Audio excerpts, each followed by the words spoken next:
We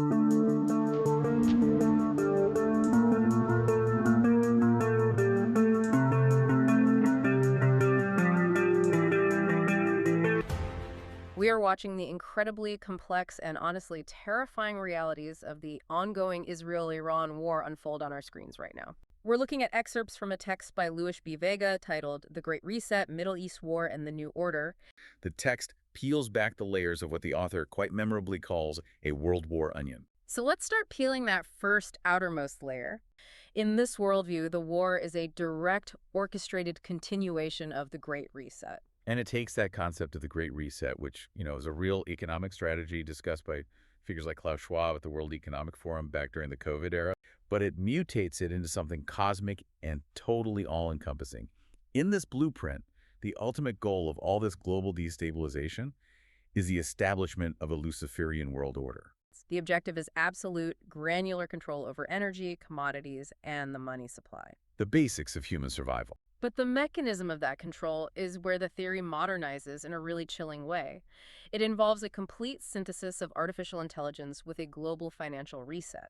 What's fascinating here is if you think about the progression of currency, we went from gold to paper backed by gold to fiat paper to numbers on a screen. Just digits in a bank app. And the next logical step is digitizing all money through central bank digital currencies and integrating the Internet of Things directly with human biometrics. Wait, meaning the financial system literally moves inside the human body? Inside the body. Through microtechnology or biometric digital IDs, your physical person becomes your only wallet, your only passport, and your only access point to society. And the text arrives at this brutal conclusion. In this future reset, the human body itself becomes a tradable commodity on the global market, just like oil, wheat, or water. Human beings are reduced to nodes on an economic grid. It's as if the author views global crises not as random disasters, but as a chaotic remodeling project. You have this old economic, house cash in your wallet, physical borders, traditional trade, and the architects of this new system realize they can't just renovate it where people are still living in it. You have to tear it down. You have to completely tear down the old economic house through war and collapse to forcibly install this new biometric smart home. That remodeling analogy perfectly captures the logic here. The destruction is a feature, it's not a bug. If you want to force compliance, you have to eliminate alternatives. Making people poor, terrified, and dependent through world wars is a necessary step. Because if you're comfortable, you won't accept the new system. Right. If your savings are wiped out and the supply chain breaks, your very survival depends on accepting this new digital system. He's basically taking a very grounded economic anxiety like the fear of a cashless society and losing our financial privacy and catapulting it straight into the book of Revelation. He frames this biometric digitization of currency as the literal infrastructure for the biblical mark of the beast. By bridging Wall Street and eschatology, the text gives a supernatural weight to technological trends. You aren't just losing your privacy, you're participating in a cosmic rebellion. But establishing a biometric smart home that encompasses 8 billion people requires global compliance. How do you possibly force that level of coordination? That is the big question. And that brings us to the next layer of the onion, the architects. Who is wearing the hard hats on this remodeling project? And the text is highly specific about who is not in charge. Yeah, the visible political figures. Right. Even polarizing ones like Donald Trump, they're dismissed as mere illusions of choice, entrapped by things like the Epstein files. In this worldview, the true rulers operate entirely above the level of partisan politics. They belong to what is termed the Epstein Class, or the Dracula elite. These aren't just greedy bankers. They're described as psychopathic eugenicists. They don't view humanity as a community of fellow citizens. They view us as cattle. Cattle to be tagged and branded. Exactly. Cattle that need to be herded, tagged, branded with biometrics, and medicated. And the text outlines their method of control through a sevenfold agenda. Lists them as the 7 M's, right? Mind, media, money, medicine, movies, merchandise, and military. Let's look at the mechanisms behind a couple of those, rather than just listing them. Take merchandise. By centralizing the production of goods, you destroy local economies and create absolute dependency on corporate supply chains. Or take media and movies. The text argues these are weaponized to actively destabilize society from the inside out, destroying the nuclear family, emasculating males, confusing gender roles, and promoting open borders. with the ultimate goal being to dissolve any cohesive national or familial identity, turning Earth into what the text calls a prison planet. There's actually a paraphrase of a quote from the late geopolitical strategist Zbigniew Brzezinski that the text leans on heavily here. That quote is the linchpin of the entire control theory. Brzezinski noted that in earlier centuries it was easier to control a million people than to physically kill a million people. But today, with modern technology, it is infinitely easier to kill a million people than to control them. The idea of perfectly coordinating all seven of these spheres globally in total secrecy implies a level of supernatural competence that human beings just rarely demonstrate. The text explicitly states that these elites have made deals with the devil and are operating under the gospel according to Lucifer. This isn't framed as a brilliant corporate monopoly. The coordination is supernatural. That is how the text explains away the seemingly impossible logistics of this sevenfold agenda. They supposedly have dark, spiritual forces managing the project timeline. Okay, so we have these supernaturally guided parasitical elites drafting blueprints in the ether, but eventually those blueprints have to hit the physical dirt. They do. And this is where the text anchors its massive cosmic theories directly into the physical theater of the 2026 Israel-Iran war. It connects the ethereal to the tactical. It starts with the immediate economic trigger, the closure of the Strait of Hormuz. Which is brilliant in a dark way if you follow the logic of the Great Reset. Right. If you want to force the world onto a new digital energy grid and biometric currency, you have to break the old system first. Right. Choking off the Strait of Hormuz creates a massive ripple effect that paralyzes a world utterly dependent on physical oil. It is the spark meant to push struggling nations over the edge into total economic failure.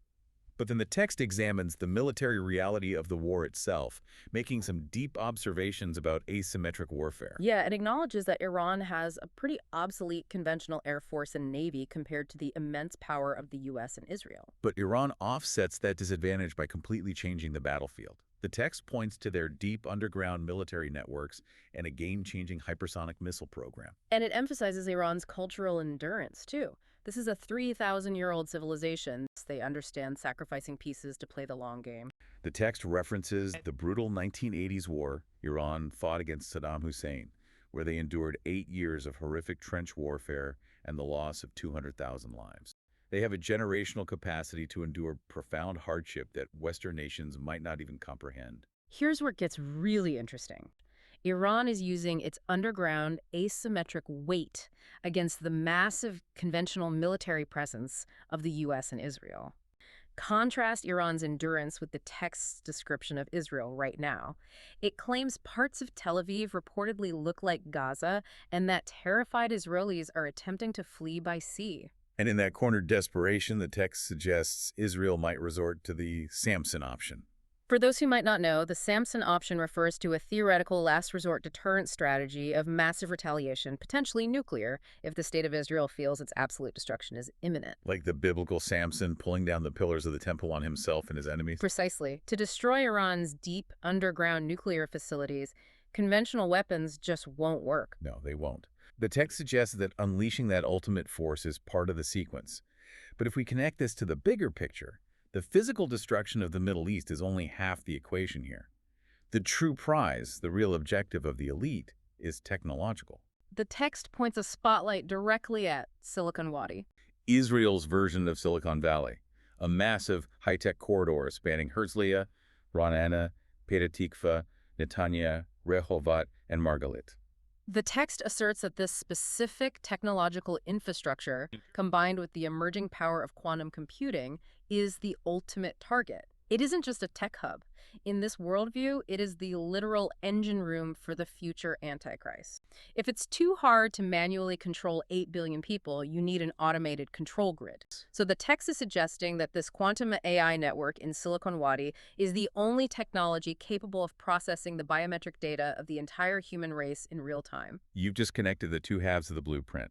The author is suggesting that this physical destruction is a necessary prerequisite. The text calls the centralized AI network Nimrod 2.0. The biblical king who built the Tower of Babel, the original attempt to unify humanity in rebellion against God. But this is Nimrod 2.0, the digital quantum version. And this explains why the old infrastructure must be leveled. The old governments, the old political realities of the Middle East must be leveled to ashes so that Nimrod 2.0 can centralize this global surveillance state and build it on top of the ruins unopposed. This is where geopolitics, quantum AI, and supernatural biblical events all just smash into each other. It introduces a deeply theological filter to explain the endgame of the war. This is where the timeline accelerates into absolute overdrive. The text proposes a massive convergence event. It says the New World Order won't just smoothly roll out after a treaty is signed. It will be triggered by a simultaneous synthesis of three things. Okay, brace yourselves for this. First, the climax of the Middle East War. Second, the biblical rapture of the church. And third, incredibly alien disclosure. The aliens serve a specific functional purpose for the author. Well, if millions of people suddenly vanish in the rapture, the world will demand an explanation. The text suggests that the Dracula elite will use orchestrated alien disclosure, and simultaneously, they use that alien threat to terrify the remaining global population into unifying under one government. A false flag operation of cosmic proportions. Exactly. So this absolute peak of global chaos, panic, and supposed alien intervention clears the board. It leads to the emergence of a new Israel, the rebuilding of the Third Temple in Jerusalem, and the reestablishment of Mosaic law. And sitting at the center of it all is a new Messiah figure who uses the Silicon Wadi quantum AI to enforce the biometric mark of the beast. It forces you to face an immediate economic reality check that doesn't require any belief in a Luciferian elite to make you sweat. This is the anchor of the entire text, really. It compares the demographic vulnerability of the Great Depression in the 1930s. The numbers are just stark.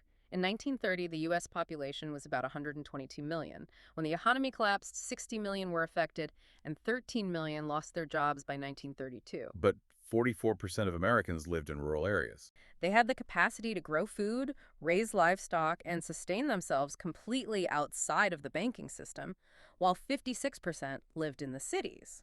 Now look at the demographic reality the text cites for 2026. The vulnerability isn't just bad, it is catastrophic. Yeah. 86% of Americans now live in metroplexes. Only 14% live in rural areas. And crucially, it points out that those rural areas are no longer dominated by resilient family farms. They're mostly corporate managed, right? Exactly. Hyper-specialized agricultural centers that rely entirely on digital supply chains for fertilizer, fuel, and distribution. The localized self-reliance is completely gone. It is. So what does this all mean? Think about your own pantry right now. The author's point is that our modern convenience has completely stripped away our self-reliance. What happens when EBT cards stop working? What happens when ATMs run out of money? Or Social Security checks halt and retirement funds just freeze in the cloud. It's a terrifying practical question. If the digital money stops, the city starves. It is a striking pivot.